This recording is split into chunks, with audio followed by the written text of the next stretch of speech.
Hello and welcome everybody. Today I am doing something a little different. I am doing a draft review of JDG versus FPX as well as an actual game review. So we're going to take a look at the drafts and then we're going to take a look at the games and we're going to see how they went, because I don't watch a lot of LPL and I would like to because obviously they're the back-to-back world champions and in general seem to be at an elevated level of gameplay to the rest of the world. So let's see what went right and what went wrong. I do know the outcomes of the games, but I never actually watched them, and I also only very briefly looked over the drafts. I didn't look at them in detail, and I don't have a particular memory of what they were. So I guess first let's figure out where I should put my webcam. That seems better. And let's take a look at this. So is this good quality? Why doesn't it all look that good? That looks better. Okay, so we have Galio and Rumble bans, and then there's an Ornn set ban. So off the bat, the first thing that I see is FPX has banned 2 weak side top laners, and JDG has banned a strong side top laner in Rumble and a strong side top laner in Aatrox. But I think Rumble is nowadays obviously more played middle, although I guess it is a flex pick. I don't really see Gimgoon played a lot though, and obviously we do see Doinb playing it a lot. Then there's also a Syndra ban. So I think if Doinb's like his MO is to roam around the map and to help get Tien going, then you want stuff that can push him in and hold him in lane. Syndra would be really great at that, and so would maybe like Azir. So Syndra is like a worthwhile ban in that regard. Also, it's been like flexed a lot. So I think the interesting one for me right now as someone that doesn't view China is Galio. That's not a ban we see often. It can be flexed to the support as well. Although it's not the strongest support laner. I have watched Galio this patch though, and he definitely seems like a very strong pick with the recent changes to him. So I think Varus is like a pick that I've talked very highly about in all my draft reviews I've done this year, and is currently being seen as more of a power pick than it was previously. I think Varus is like a very excellent all-around hero. He can fit in poke comps with lethality or even non-lethality. He's good into squishy targets as well as does health damage to tankier targets. He can be really good in siege compositions with his ult and maybe like a rumble. And he also is like, partially utility based. He's like this weird mix of a utility character while also being not a low source of damage, whereas something like Ashe is high in utility, but won't put out the same DPS output as Varus, and you're going to have some sort of other consistent DPS carry in another role that Ashe can facilitate, whereas Varus can really just facilitate himself with his own ult. So super strong hero. Also sets up ganks incredibly well. I guess maybe if you're going to find a fault for Varus, it's that he's potentially easily ganked without a protective support, but there's a lot of very strong support combinations that you can find with him. So I think Varus is a very Cruza first pick because it's versatile, but I find it interesting that LPL in this series has also picked it. Keep in mind that I don't have a huge knowledge of what these teams play, although I've tried to somewhat keep up to date on what FPX has been playing, what picks they like. I have a good idea of what Gimgoon and Doinb like to play. So Kalista was up. Kalista, also another hero that I think is just excellent. The Terra Kalista is a really great combination.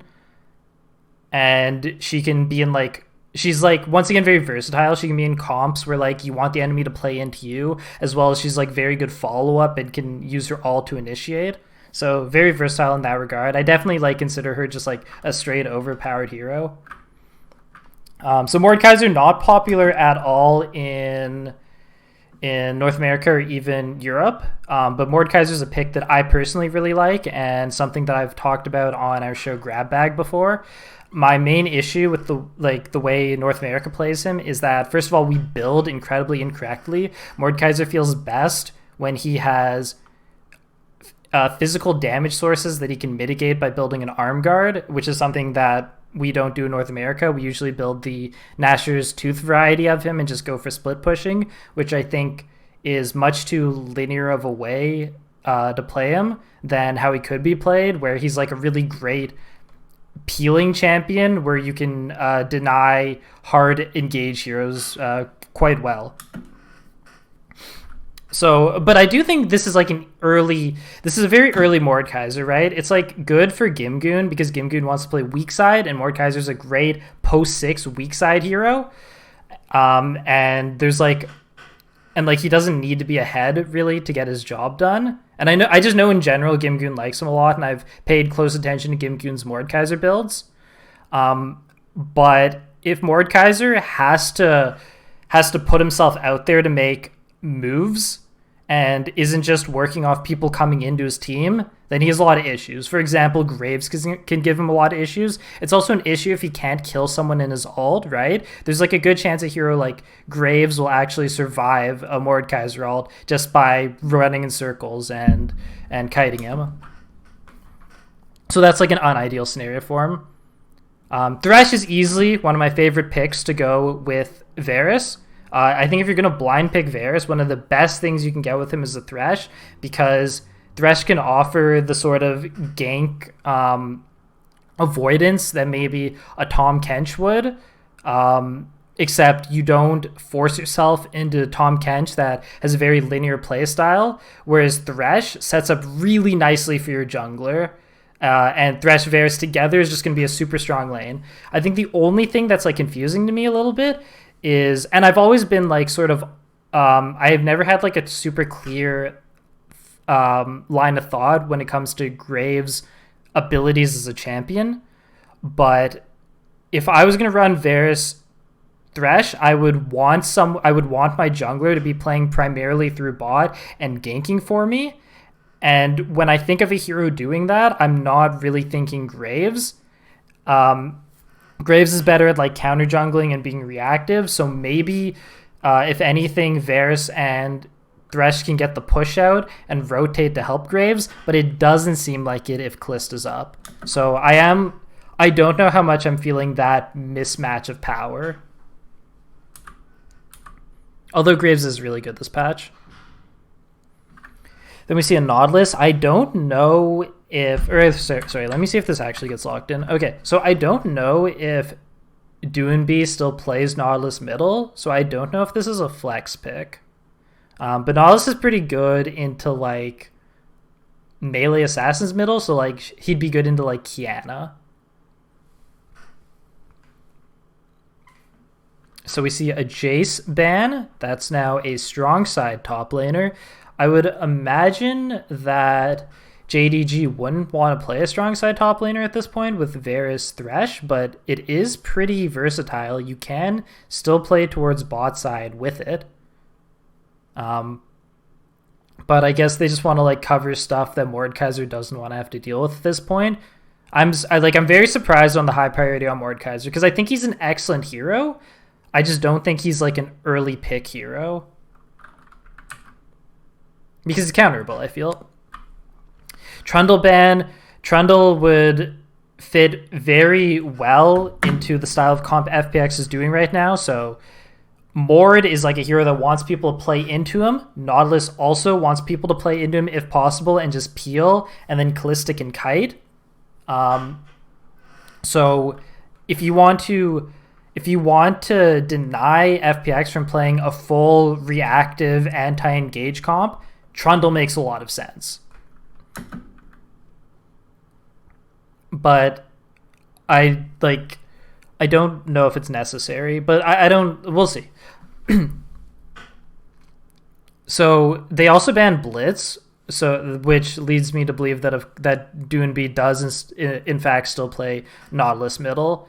Although once again, like Blitz isn't my all-time favorite pick here. It's not terrible, but I like Blitz the best when he's playing into comps that are trying to like scale or play reactively to engages, because Blitz is like a siege catch hero that just ruins the flow of that style of comp.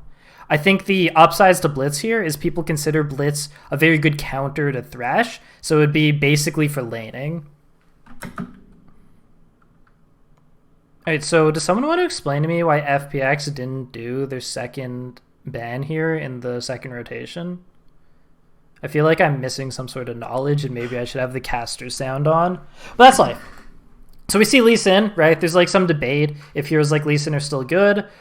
My feeling is that whenever push comes to shove at international events like Worlds, once you start fighting really great players like Tian, you have to start matching the tempo of something like Lee Sin. And it's like too hard unless you also are playing fast-tempoed heroes. But we definitely have two absolute brawlers of junglers. Does Lee Sin fit into the comp we're seeing? Not really, but I'm also down to pick Lee Sin for tempo early to get everyone through the early phase and then do stuff later into the game. Let's keep seeing how the comp plays out. I think I think Gangplank's like a super good counter to Mordekaiser. Gangplank can actually cleanse Mordekaiser ult, and Mordekaiser wants you to come play into him. Obviously, Gangplank doesn't have to do that. He can just play from a ranged. As well as the fact that you want stuff that can survive a Mordekaiser ult by just like running in a circle. Gangplank can probably fulfill that. Then we have Zoe. So Zoe's pretty versatile. Zoe's pretty good at shutting things down like Azir. Not shutting things down necessarily, but it's like a good pick into something like Azir, playing against his range.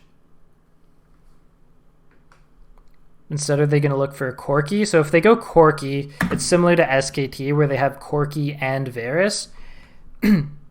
I'm now seeing a lot more of what their comp is here. I thought they were going to play more through bottom with the Varus Thresh, but they're just going to use Thresh for more of a lantern and pick potential, as opposed to actually playing through at bottom, I think. Although bottom will still be the main place Graves will probably look, because it's tough at ganking for Gangplank, and it's impossible to gank Mord post 6. But now we have a comp that's very kite heavy, very reactive, but also really strong poke and siege from Corki and Varus, and to an extent Gangplank later into the game, as well as some siege from Thresh. So it's actually rounded out to be a very nice comp where the heroes in fact do work together well. So I definitely like the way this comp shaped out. And the question is it good into what FPX wants to do? Well, I'll say into Mordekaiser, excellent. Like, this is exactly what you want into Mordekaiser. Mordekaiser's looking for stuff to play into him, and they've given Mordekaiser no targets, which is great. Nautilus wants to peel. There's nothing proper to peel here, so Nautilus is feeling a lot less strong. I'm also going to say, now that I've seen what style of comp JDG was going for, Blitzcrank pick, as I described the situations it's good into, Blitzcrank would have been very good into JDG's comp. So they knew exactly what they were doing here. I'm really feeling what they're doing. I'm liking it a lot. Graves is pretty decent at matching Lee Sin's tempo, while also being a disengager. It's all looking really good. I'll finish my thoughts here once we see the final draft. No way. Okay, so Caston's good into Corki for sure. That means that... Okay, interesting. So if that happens, then FPX is just going to try and take this as late as they can to get Caston going. Or not get Caston going, like to just end the game, right? When Caston hits 16, the game ends. Caston versus this comp absolutely will end the game at 16. Caston will smash that comp. But, and as he will with basically every comp. Okay, so I have to try not being biased here, because I know who wins the set, right?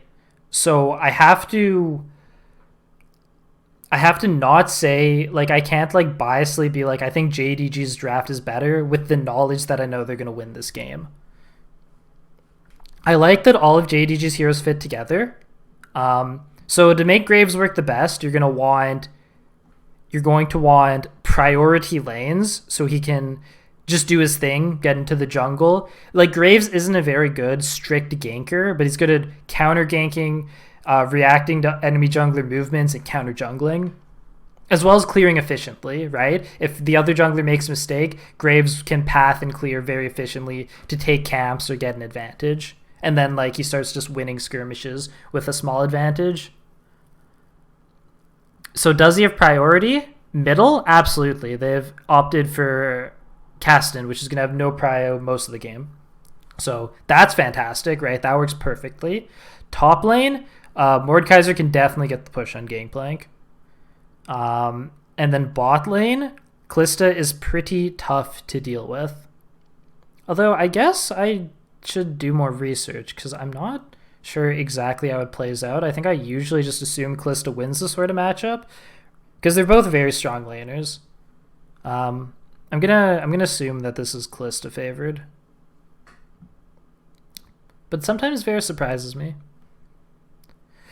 Okay, so Lee Sin is going to have a hard time if Graves acts reactively to plays, so that's really good.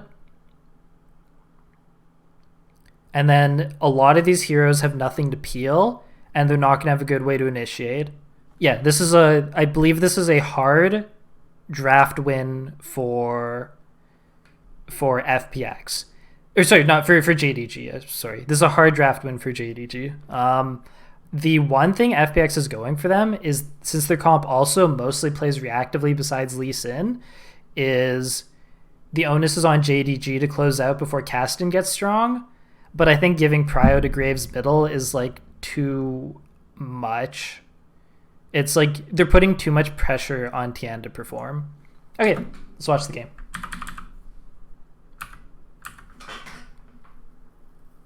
How's where my cam is? Is this fine? Oh yeah, that looks fine. Okay. Right?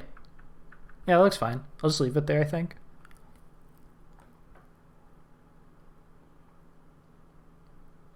Yeah. Like, as I keep looking at it, like, I really like the way JDG's comp is going. Oh, wow. Varus went Comet. Okay, so does that mean he's like, committed to lethality then? Because that's usually what that implies. It's very similar to what we saw SKT do, right? Because I think most people consider Azir to be like the best champion in this meta, but Corki can contest with Azir in lane, although he doesn't get priority over Azir, and then Corki can play out of Azir's range while in a lot of scenarios outscaling Azir. So if you pair Corki and Varus together, you can end up with a straight poke comp, which will put Azir in a position where he's not as good. Which is, right, that's exactly what we saw SKT do. And maybe I'll VOD review that game at some point.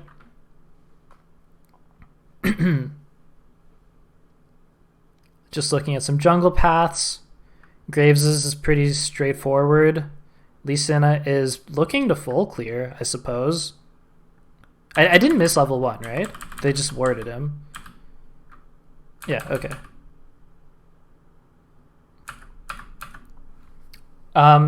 So I don't usually do these VOD reviews, so I don't know how much clicking around I should be doing. Corki seems to have tanked some damage to get priority.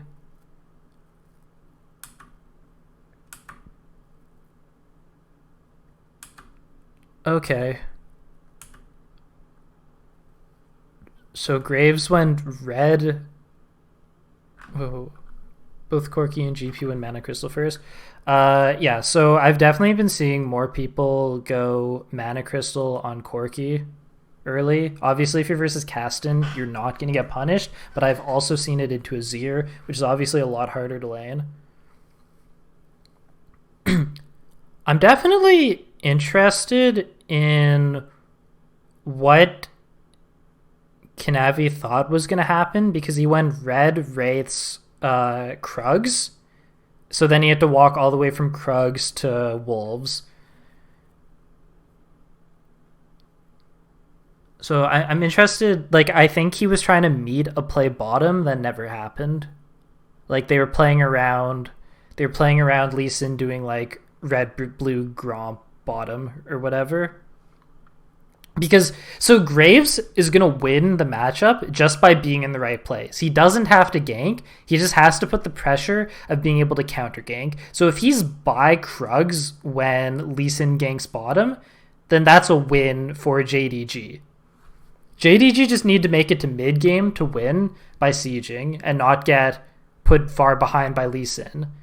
And Kanavi doesn't even have to act proactively, right? He just wants to counter jungle, pressure on dives, stuff like that. So right now Gangplank actually has pressure on Mord, and the fact that Gangplank has pressure on Mord right now, which Gangplank often gets in the early game, right? Gangplank often pressures his opponent in the early stages of the game, even if he's a scaling hero. Just the fact that that's happening makes Mord like even worse of a pick here.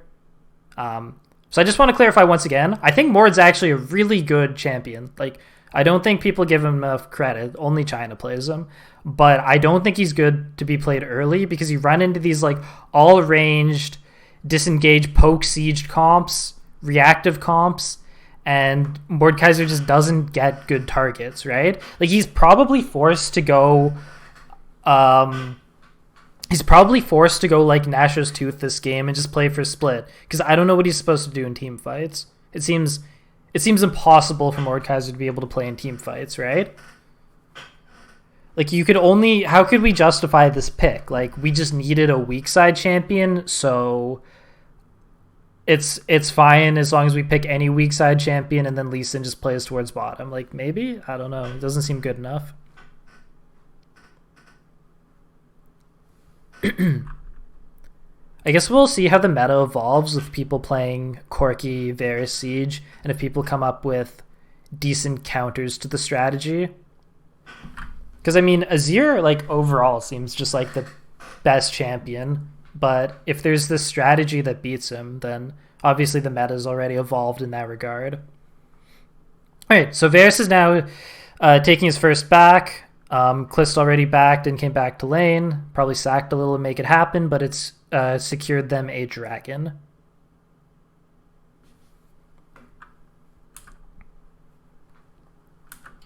So Lee Sin, of course, wants to do as much as he can as an early game hero, so getting dragons is going to be one of the better things he can do with his time, for sure. So this is an aggressive movement made by Graves. As I said before, for the most part, Graves can't like do a super good job of aggressively ganking people.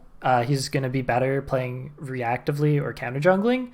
But you can be a little bit more forceful with the plays if you're ganking a Caston, because Caston hasn't ramped up whatsoever. He's just not a good champion yet. Everyone can see my mini-map, yeah? Cool. Want to say some interesting, profound stuff, but I don't know what to say.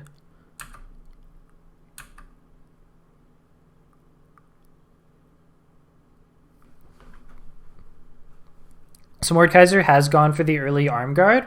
So this is what I was talking about, like NA, when they pick Corki, they don't really do it. They don't, not Corki, sorry, when they pick Mordekaiser, they don't go for the early arm guard, which is absurd to me because it's just so many stats and seems like the best part of picking Mordekaiser. And in this scenario, Mordekaiser's versus a physical top end jungler, which means that he'll be really good in skirmishes. The only problem is like it's hard to beat Graves in skirmishes, especially if like, and like Mordekaiser wants people playing into him. He doesn't want to play into people, you know, and like Graves doesn't need to hard commit. It's messy, you know. They're losing a lot of the arm guards, like. As you can see, like, my biggest criticism is Mordekaiser just seems like a terrible champ this game. It was picked way too early. But maybe that works frequently for FPX based on how often they win with Mordekaiser. I wasn't paying attention here. I was talking. Let's rewatch. Okay, so Kanavi makes an aggressive move onto blue, which seems plausible, but Corki is on back and doesn't have TP. Crisp then plays up while Thresh is trying to move out.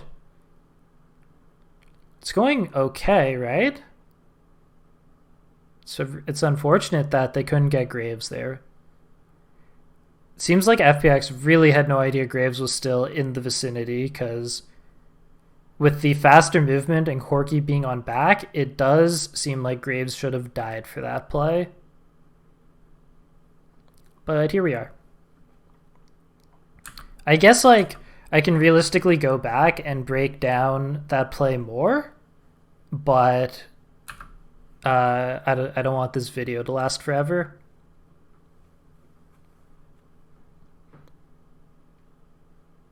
So when you're watching VODs, you should like, during times like this, you should just like mainly look at the mini-map to try and figure out what's happening. You just want to like look at wards and stuff. So Tien hovers mid for a bit here. And then there's a bot rotation over to the Herald. And then like it's, you know, there's like a debate going on if like rotating your bot to the Herald's even good, or if you should just play for plates, right? So Callista's getting a lot of like free XP and plates right here because there's like a man disadvantage where the bot lane rotates over to Herald. So I'll say the one really good thing about JDG doing this is that the plates will probably be given to Gangplank, and getting Gangplank ahead with plates is like a very viable way to win the game. As for JDG's bot lane though, they did miss a lot, right? It was like this definitely put the bot lane behind. So let's see how much tempo they can get off of the Herald, right? We're also now in a position where Dragon's coming up and there isn't a cross-map objective to deal with. This looks really decent so far. Zoom has push in top, so that means he can do whatever he wants with his time. Gimgoon's trying to like get there in time to catch the wave, but he might not want to commit a TP now. Kanavi can commit a Herald for this Dragon if he wants. It's up to them. This is interesting because both teams are playing like they can get it, right? So, as we talked about, these are like more reactionary comps. So there's going to be a lot of favor to whoever gets to the objective first and holds their ground. The downside is Kasten doesn't do anything really yet, and there's still a lot of poke on the side of JDG, but poke is better at taking turrets because there's like a clock, right? There's a time limit on your ability to take the dragon before it just dies. So they're positioning, looking for picks, looking for poke. Hook doesn't land, so they give it up. So the question is like, was it even good for them to try and contest the dragon? I'm going to say yes. It was good awareness on their part to know that we can't just run into them. We will lose the fight if we just run into them, right? They had that idea and game sense awareness as a team, recognized it and didn't go into them. Great, right? All of TSM dies there. But I also don't mind that they showed up because the comp is so solid that they actually can potentially get something off if Thresh lands a hook. So it's worthwhile to walk up and throw the hook, you know? Okay, so now they're playing for bottom. Crisp goes in. Plates do go over. LWX picks up Crisp so he doesn't die. Get a little more damage. They can now stay there and continue to siege. Doinby's doing a great job, by the way, right, with this counter pick. Kasten is considered a really solid hero into Corki. Yeah, as I said, it looks like they can keep pressuring the turret, which is what's happening. FPX felt like they could stop this, but it seems that they can't, right? And in a situation like this where Graves keeps autoing, he's going to have built up a lot of grit, so it's going to be very hard to get onto him. And the main damage sources are two physical damage characters, right? Graves is primarily good against fighting physical damage because of his grit stacking. So that's like it's like a prolonged fight where they force a turret there. That's optimal. That's what Graves wants to do badly, you know? Like the only way FPX gets in is with a clean Lee Sin initiate, and they're already chunked by that point. So I guess like something we can say there is like that last situation was definitely like comp diff, right? Like code, like draft diff, not player diff, really. Game Goon still just like really struggling. Like this pick seems awful, but pay attention to how he has the Chinese build, right? Arm guard tabby to fight double physical and more physical. Hard armor is really good against lethality. So that's like a build that Huni and Broken Blade would not have gone and then lost the game.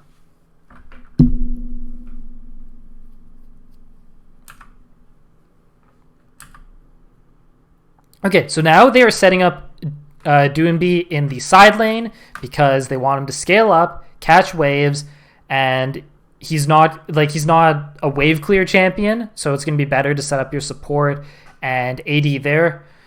Mordekaiser still just gets pushed in the whole game. Like Mordekaiser is just having like this is the worst. Like this is the worst thing that can happen to Mordekaiser and the best thing that can happen to Gangplank.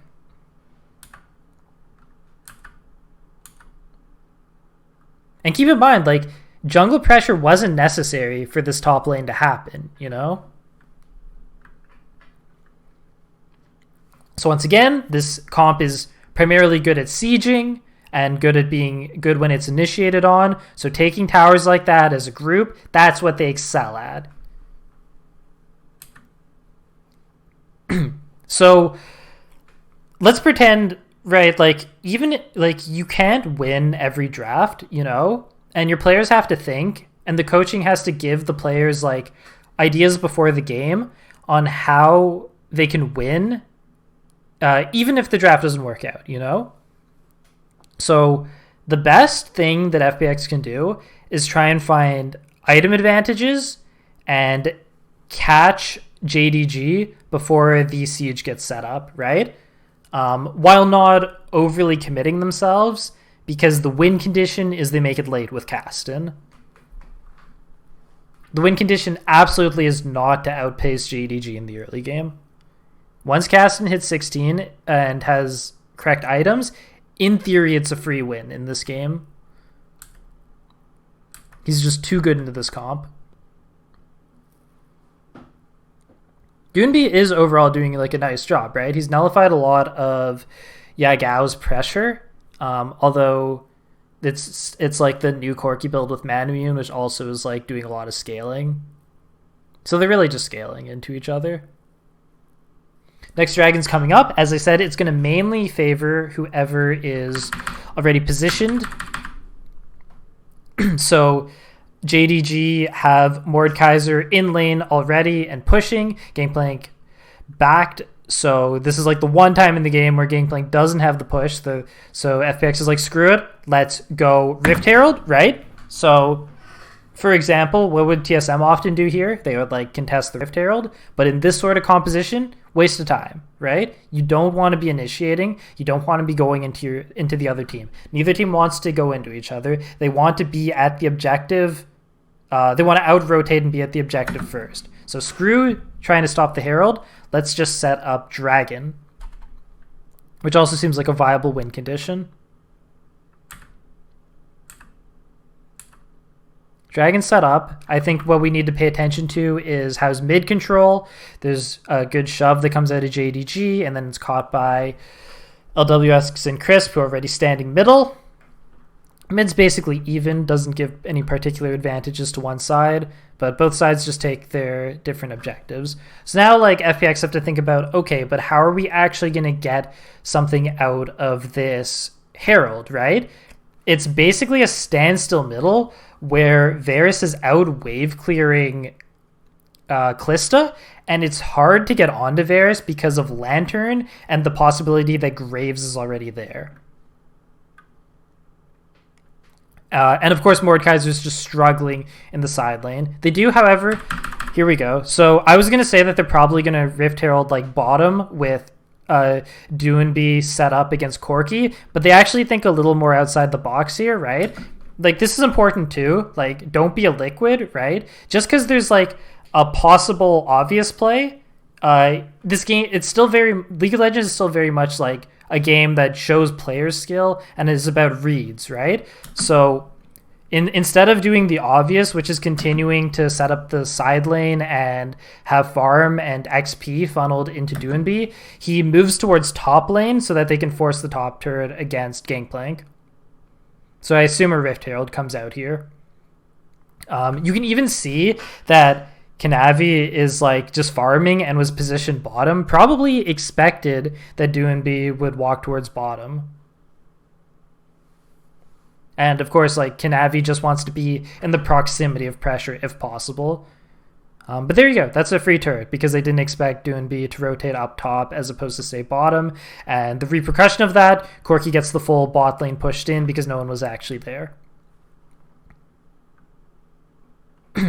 So, like, you know, a good job on both teams, right? It wasn't even that worthwhile for FPX in the long run because they got a lot of creeps pushed into them, but it is good because, like, they don't need to come out ahead on every play. They just need to make it end game with Kasten.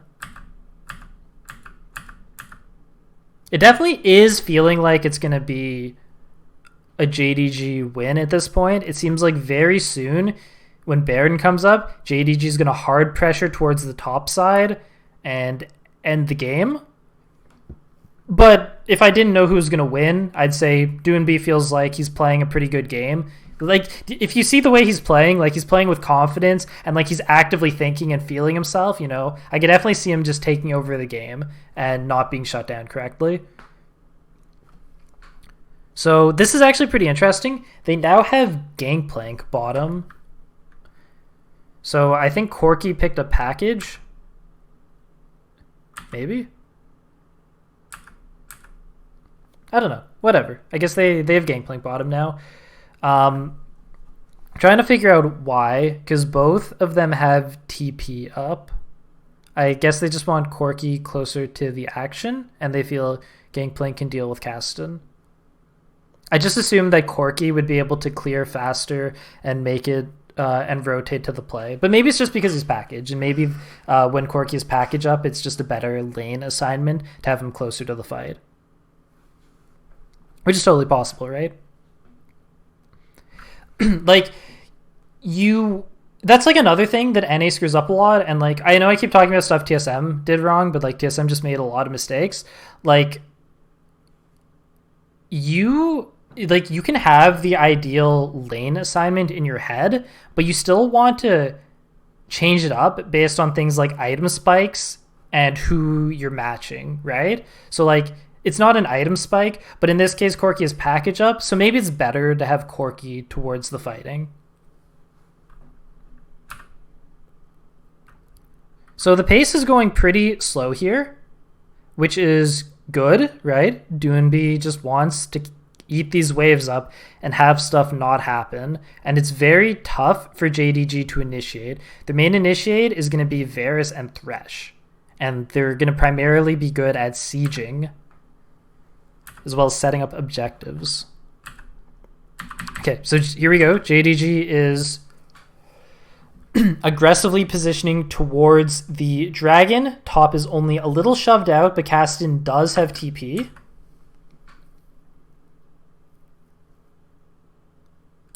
They're going to try and get mid prio as a team.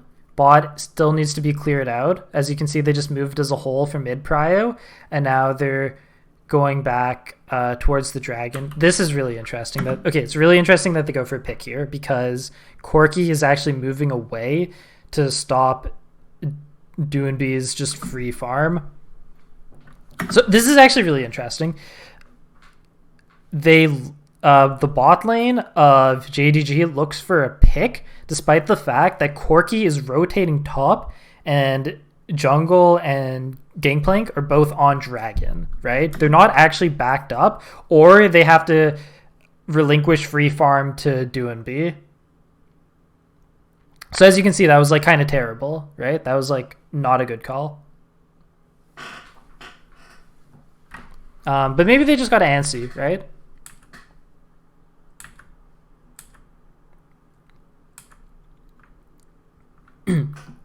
So if I didn't know who won the game, I'd be getting a little worried for JDG here. They're not being like the most proactive, and we have to ask ourselves, how good is Wind Soul going to be on them? Okay, what happens here? Kanavi is matching top. They still have Gangplank bottom, and then there's another catch, but this time it's not on the target that can be Clist alted, and Clist alt's actually down. I'll tell you what this does feel like, though. It does feel like, due to some like coaching or game understanding, that JDG have in their heads that this is the item spikes we need to fight on. This is where we should be looking for fights. But they're being a little too forced about it. They're supposed to be going for fights off of siege opportunities. And right now it seems like they're trying too hard to look for picks, which isn't...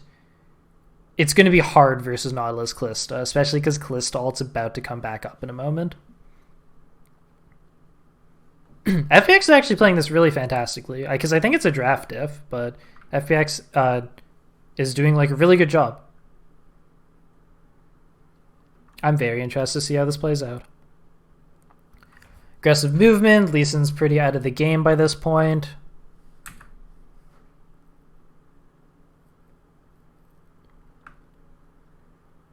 I would like to point out, though, let's say perhaps that FPX picked a more scaling or tank-oriented jungler.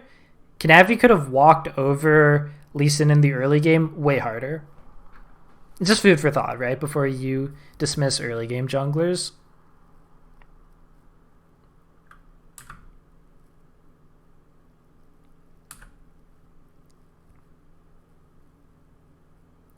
Doinb's getting really scary. He's one level off 16.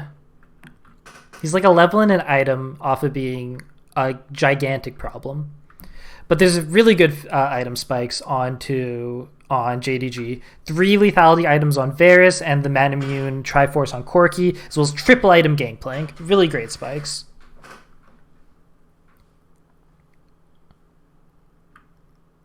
So here we go. They have... JDG is doing a hard force middle. They have item spikes, and they are really good at sieging. FPX has to pull Doinb over to try and deal with this. Okay, so there's a really big point here. Okay, let's watch this again. So we've talked about this in length. The best thing that they can do is siege. FPX is positioning like they're scared, right? Which is like, well, why are they so scared, right? This seems like plausible to fight, right? But look at how much they get off of just Varus ulti, and look at how like not good Mordekaiser is into this comp. They ult Mordekaiser under turret, get a lot of like poke onto him, and he like immediately has to retreat, right? He knows he can't walk forward. Ulting's a waste of time, like, and it just puts them into a position where it's like now Mordekaiser's low, and it's so hard to initiate onto JDG that it's like, you know, like this is what could happen if they try and initiate on JDG. That was a really nice attempt, trying to get something while they were disengaging, and Thresh is like a really good target because obviously he can't lantern himself. Okay, so now there's ults down, so it's like a slight power play for FPX, right? And they know this, they're like kind of looking. Very slight power play. So Doinb is positioning like super aggressively. Like, look at this guy's awareness of how to play and what to do, right? He's like, okay, we actually got ults out, they're resetting, let's see if like we can actually make something happen. It's a super hard comp to initiate onto, but it's like, it's a valiant effort. I like the attempt, you know? It's a really good awareness of how League of Legends should be played. Whenever people talk about China, they always make it seem like these clown fiestas, but these are some intelligent dudes, man. All right, so FPX never caught mid because they tried to make an aggressive movement. Bot got shoved in. Now JDG is taking their backs, and most of FPX is on their back already. Dragon Soul is coming up. FPX should be looking to clear and ward. They think that JDG has already positioned in here, so they want to move as a group. But I think being a little faster on the trigger here could have done a lot of good for FPX. I just want to point out that Mordekaiser did end up going the Nash's Tooth build, because, like, what do you do into this comp? Okay, so FPX is definitely playing like they know it could be really bad if a Windsoul comes through. Sorry, I keep knocking my mic. But, right, fights are going to favor whoever's there first, and JDG is grouped. So as it stands right now, this is a JDG favored position. Mordekaiser is going to try and get onto someone here probably.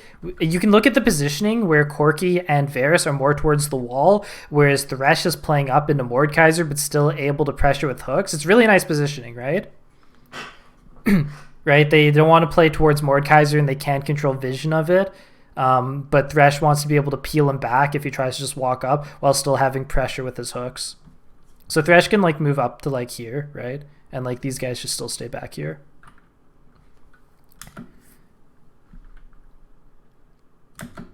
Okay, so wait, who'd they land it? It was just Thresh, right? Yeah, not a big deal.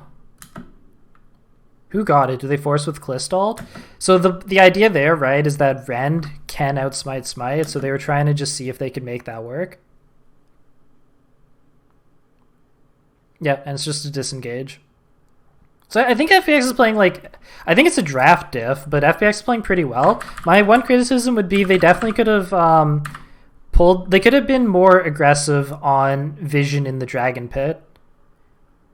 It like a possible thought process that they could have had would have been like, well, we're not going to win this fight if we're not here preemptively and getting wards anyways. It might be worth like someone getting caught. Like, and you'd get flamed, right? Like, if you walk out and just get caught before this fight, everyone would be pointing a finger at you and just being like, oh, Crisp, like, sucks, right? He threw this fight. Now they can't fight. It's a 4v5. But it actually might have been worth, like, a potential death to get the early vision and positioning onto this dragon.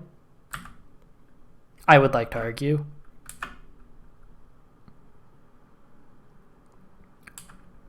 It's like...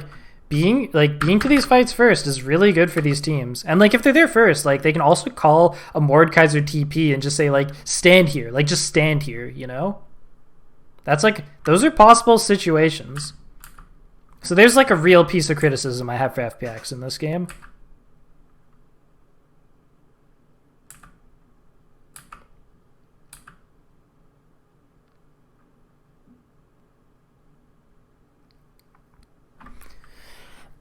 Okay, Windsoul, scary, doing B, trying to finish off these camps to hit 16. I wouldn't be surprised if this Gromp was his 16. Actually, we can see his XP here. The Gromp is his 16. Mordekaiser setting up bottom. Caston's on a really nice item spike. I think setting up split as Caston is the play here, right? He's basically unkillable. It actually feels almost winnable for FPX right here. I was gonna say Corki probably needs some MR to deal with him now, and yeah, he has like a thingamajig, Maw. So they feel like they have to pressure Baron. Oh, it's such a tough situation because I think you want Caston splitting, but if Caston's bottom, no one can walk up and stop JDG from doing Baron. Right? Like, it's impossible to stop them at that point. So then Caston has to play towards top. But realistically, I think you want him bottom. How low is Mordekaiser's damage going to be this game? What a useless pick here. It's like a 4v5, right? Like, it's like, I mean, it's like a 3v5, man. Like, Lee Sin's basically out of the game here. And, like, I don't think Lee Sin's a bad hero, but he's not... Like, he's not going to be strong into this comp, even if he was, like, a scaling hero.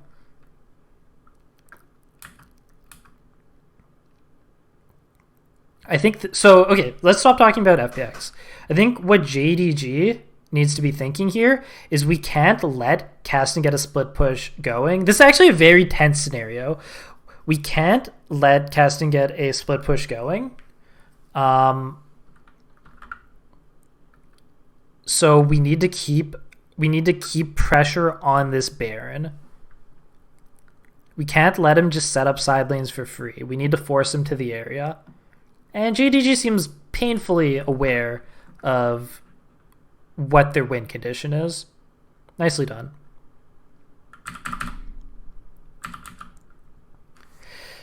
FPX like took a second to try and like reset, and yeah, I don't know. I mean, FPX might have also just said like, we probably just can't fight this in any scenario. Maybe like the play here, maybe like the literal play here is like, yo, Tian, just try and steal it, bro. Ooh, what's that? What's this? What's this ad for? That was hype. That was really very poggers. So once again, a position like this, both teams don't want to go into each other. So it's like a free turret.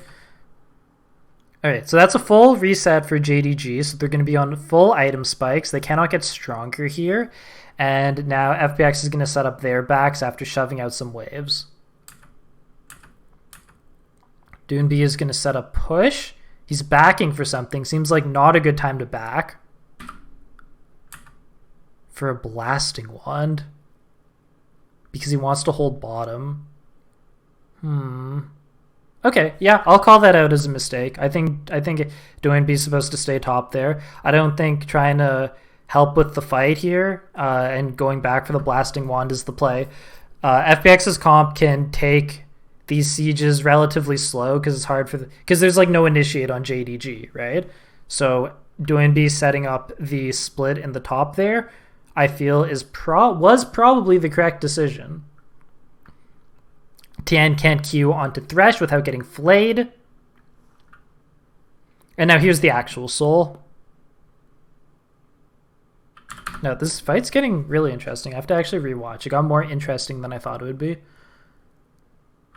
So Doonby tries to go in. He can't. He's not able to dodge the Varus ult, despite the fact that he tries. But like, Caston's a monster at this point, right? If he's able to get onto these backliners without like Graves pelting him, right? Like JDG needs to be grouped, right? They break apart here because they're scared of a Lee Sin insec. But if they're not all DPSing onto Caston, like Caston has a lot of magic resist at this point, or just like in general, right? And like he's like got armor from Zhonya's as well as just being able to Zhonya's, and he's defensive now, right? He's not gonna just die. Crisp then goes in to follow up. It's still decent positioning for Doonby. I think at this point for Doonby, it's almost like a question of can I just one-shot Varus here? But it's probably like more of a Thresh angle. But Thresh lands the hook. He gets queued and wait, this is huge. Do you guys see this? He gets so Thresh gets locked down by Nautilus, but then I believe he just throws a blind Q towards the bush. That's huge. That wins the game. That must win the game. They don't even kill him? Oh, Fighting Caston's miserable, man. And they don't get the dragon? Wow. Oh, Fighting Caston sucks.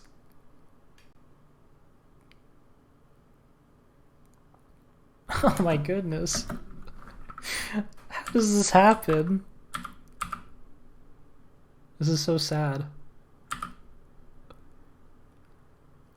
FPX is a really good team. These teams are both really good. I'm not kidding. I'm impressed. I really am. And like with the phase rush and the flash and Nimbus cloak, like, oh, Ward is so bad this game. Wow, FPX did a really great job. There was a huge draft diff. Oh my goodness, Caston should have died here. It was such a good hook. Corki should be autoing. Corki's slow on the trigger for sure.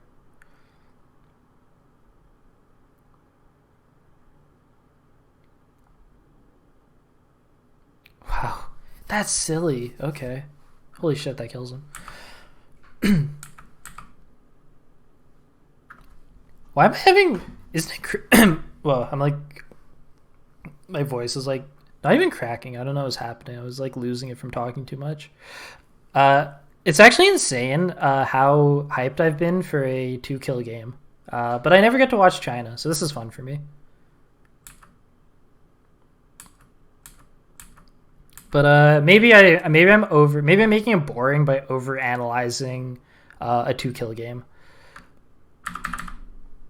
But I do, for my own sake, want to like learn this stuff and learn what everyone's doing. Waves pushed. No point in catching bottom. Catching bottom here would be a waste, right? That's a mistake. JDG should definitely be looking to pressure and end to the best of their ability. They just siege the turret. Corky's literally standing there for TP. Seems like a weird use of time, but fine. Now they can just hard force pressure top. Like, they're just so good at bums rushing turrets.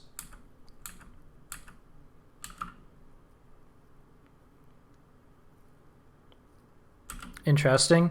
So I think FPX knows that the end is near. So Do and B looks for a flank, right? This is what we see. I think this is what great players do all the time. They're just like, fuck it, let's just look for a flank, right? Like, I won't lose easily, you know? I'm going to try my best here. Interesting. Wow, Lee Sin did not look very good in that exchange. Well, pulls them off and they get thrashed. It buys time, which is not bad, right? Oh, man. Do and B feels like he has to bail out his team. But here, this is exactly what I wanted him to be doing. Like, when did that even happen? Like, when I was talking? I don't even remember. But, I just want him setting up the side lane. I think he's, like, pretty unkillable.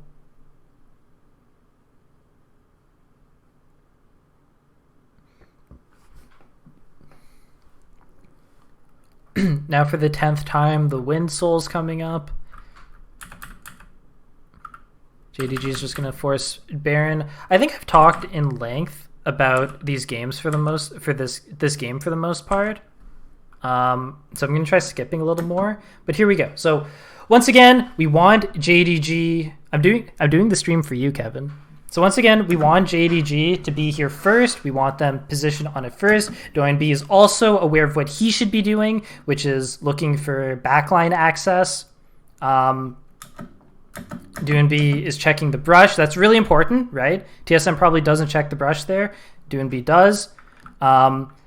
FPX is feeling desperate and wants to create chaos to give Kasten backline access, but JDG is perfectly positioned, right? They just want to be a ball and they want to be initiated onto without DoNB blasting their backline if possible. This is the first time in the game where you're going to see FPX go more aggressively on them, I think because they just want to create an opening for Kasten, because this is not an ideal way for FPX's comp to be playing. Crisp tries to get in, gets picked up by Kalista. Kalista tries to fight. DoNB's like, I'm level 16 Kasten. I'm just going to like try and beat you guys up. And it's going pretty well, right? Like the initiate and thought process behind the play is pretty good. Mordekaiser still totally useless in this comp, right? Can't do anything. But once again, like a lot of like good strategies, good thought process, a lot of heart coming out of FPX and specifically DoNB. I'm really impressed. Like this feels like a very lost game, and they don't give up. You know, like they just they just refuse to throw in the towel.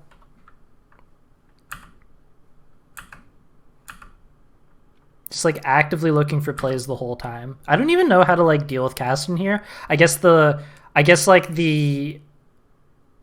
counter is JDG should have more flank wards, because it doesn't really matter if they see FPX coming from the front. Like it could be like if we're gonna live in a world where wards can be destroyed and you have a limited number of them, seeing FPX come towards them is gonna be less valuable than seeing DoNB or even Tian come from behind them, because Tian's like useless in getting any sort of strength onto his champion would be more than FPX has had the whole game. So that could have been, so some flank wards could have been a valuable use of time for JDG, but it's still like, even like an initiate that goes that well for FPX, it still doesn't work out. And JDG is like doing a really good job playing either the win condition and the fact that they're a group the whole time. So here we go, doing B once again. They're like, okay, that was like the best idea, like most ideal sort of looking fight that we've had. Let's try and like initiate to the best of our ability and set up a flank and chaos for Doinb again. JDG sees Doinb coming in and realizes, okay, there's literally one threat on FPX and we have to focus him. Doinb tries to go in, doesn't get the kill on Loken somehow. I think he just flashes and dodges the Rift Walk. Rift Walk goes off and then there's a flay and then a flash. All right, and Doinb has to Zhonya's, which, I mean, this should just be game for JDG, I imagine. Like, if Doinb isn't doing stuff, then it's probably doomed. Thresh is so unthreatened by Mordekaiser here that he literally walks forward in the Shadow Realm. He's just setting him up for the AD. Yo, bro, use a Mord. But yeah, that's got to be game. Okay, I'm not going to restate myself. I'm going to probably stop the recording here.